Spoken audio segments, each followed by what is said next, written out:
يا صباح الخيرات، ازيكم؟ يا رب تكونوا بخير.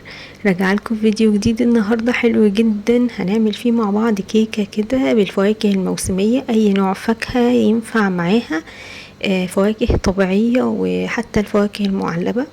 تابعي معايا الفيديو للاخر. الكيكه سهله وبسيطه جدا جدا، وكمان هي للمبتدئين، يعني ان شاء الله تطلع معاكم ناجحه.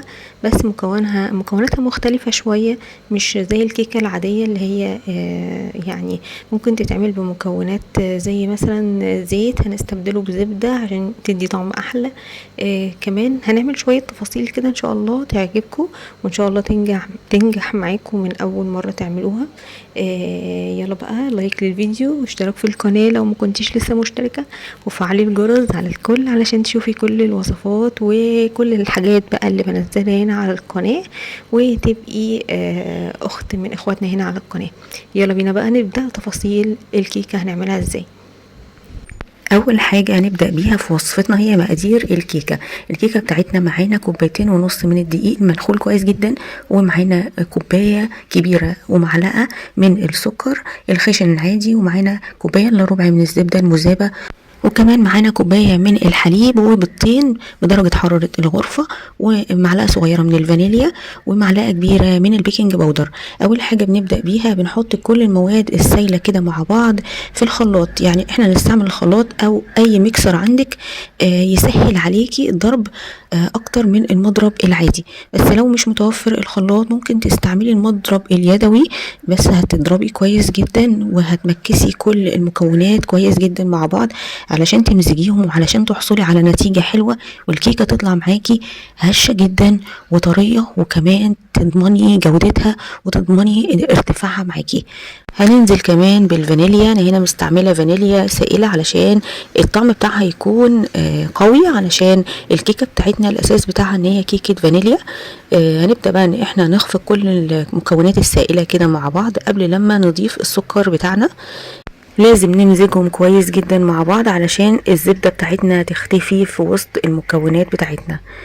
الخفق يعني مش بياخد منك اكتر من 4 دقايق مثلا، وبعدين بننزل بالسكر بتاعنا ونخلطه كويس قوي ونتأكد ان هو داب واختفى تماما وما بقالوش اي اثر، لان السكر اللي احنا يعني مستعملينه سكر حبيبات، فلازم يتخفق كويس جدا.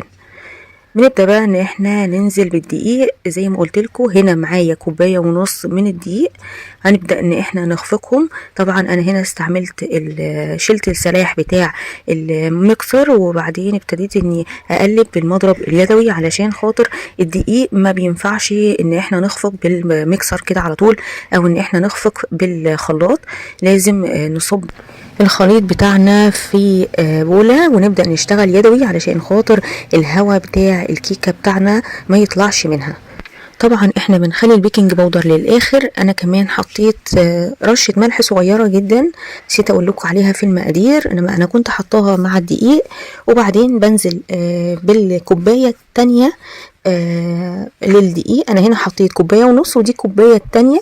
ببدا احطها واحده واحده، يعني مش بحطها مره واحده علشان ممكن ما احتاجش الكوبايتين ونص كاملين. وببدا اني اخفق كويس جدا علشان ما يبقاش فيه اي تكتلات للدقيق، ولازم يبقى الخليط بتاعنا ناعم وانسيابي جدا، ما يكونش فيه اي تكتل.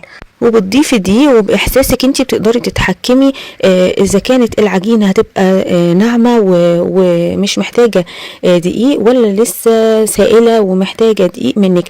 احنا هنا مش عايزين العجينه لا تقيله قوي ولا خفيفه وسائله قوي، فواحده واحده بتبداي تحطي دقيق واحده واحده لحد لما توصلي للقوام اللي هتشوفيه كده معانا تقيل شويه ومش سائل. هتوصلي للقوام ده، وبعدين هتضيفي معلقة من الخل، ودي اساسي جدا معانا في الوصفة بتاعتنا، لان الخل عبارة عن محسن للكيك طبيعي، مش بيبان طعمه خالص في الوصفة بتاعتنا لان هو طعمه بيطير. كمان بيحفز البيكنج باودر على انه يرفع العجينة. تمام. وهنبدأ نضيف البيكنج باودر علشان يتفاعل مع الخل ويبدأ يعمل ارتفاع ويدخل الهواء في العجينة بتاعتنا.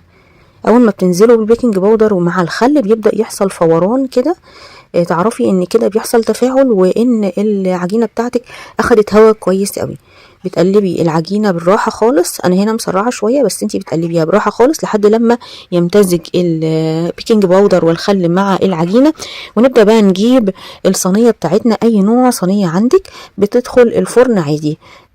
ودهنتها قطعة كده من الزبدة علشان الكيكة بتاعتي ما تلزقش في الصينية من الاسفل. بس لو حابة انك تبطني الصينية بتاعتك بالسمنة او بالزيت وترشيها بالدقيق، حاجة ترجع لك. انا هنا عملتها بالزبدة بس من غير ما ابطنها بالدقيق. وبعدين بقى بصب الخليط زي ما انت شايفة كده مفيهوش اي كتلة من الدقيق، لاني خفقته كويس جدا ومزجت المكونات كويس جدا، ودي من اسباب نجاح الكيك. يعني اسباب نجاح الكيك الخفق الجيد، كمان معلقة الخل اللي بنحطها، كمان انك انتي تفرغي كده الكيك بالمضرب علشان خاطر ما يطلعش فيه فراغات من الهواء من الداخل، او تخبطي الصينية كده خبطتين خفيفتين كده بالراحة خالص عشان تطلعي الهواء. وبعدين بندخلها الفرن على درجة حرارة 180 لمدة 40 دقيقة. هنا بقى هنبدأ احنا نعمل الكفر اللي فوق، عبارة عن صوص من الشوكولاتة، بس هنعمله على الساخن مش على البارد زي ما كنا بنعمله في الخلاط قبل كده.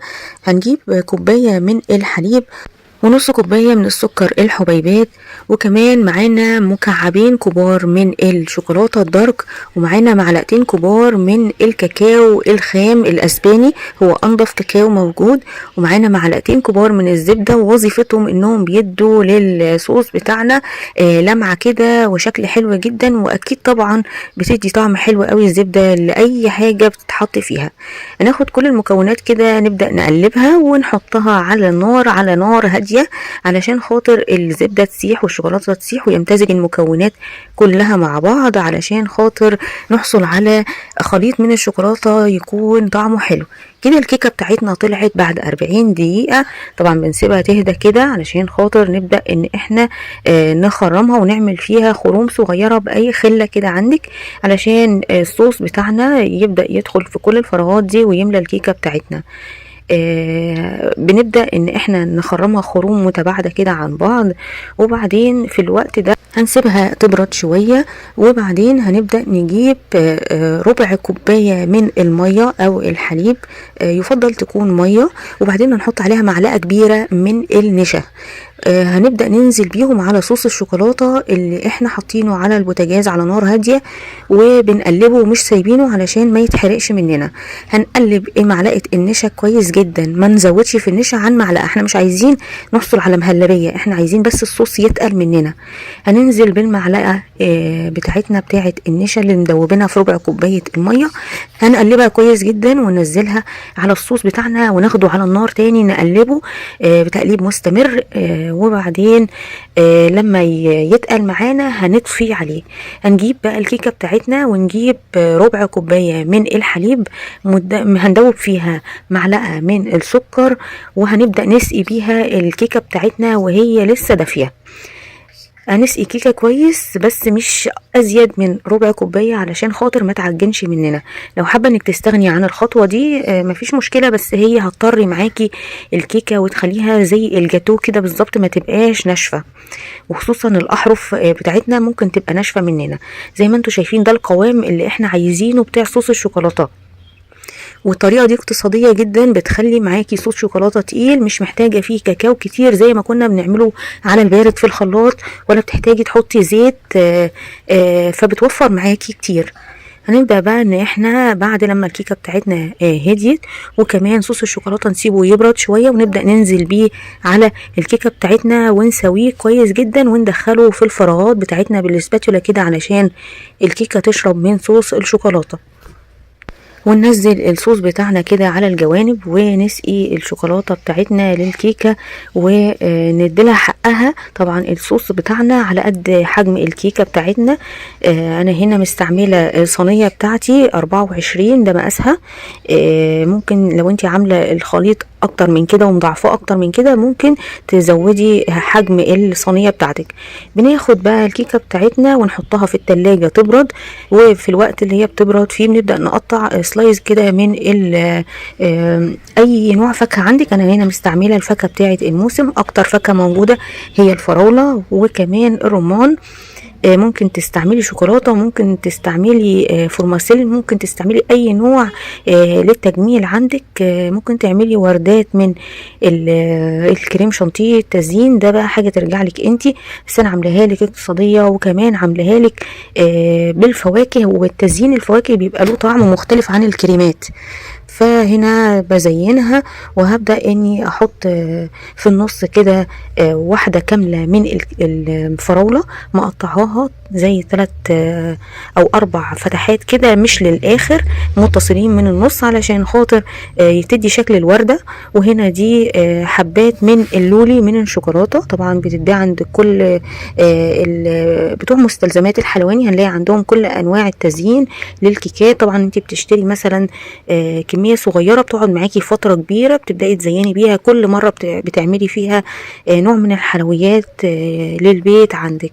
فده شكل النهائي للكيكة بتاعتنا. طبعا محدش هيتخيل ان دي كيكة عادية جدا، لكنها كيكة غنية جدا وتستاهل التجربة. طعمها حلو وشكلها حلو جدا جدا.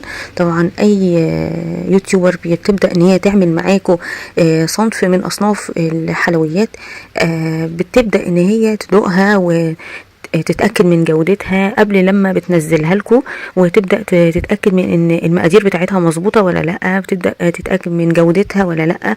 طبعا الفيديو ده بينزل لكم بعد لما الحاجات اللي بتتعمل بتتاكل. فبجد طعمها حلو وممتازة، من اجمل الكيكات اللي اتعملت.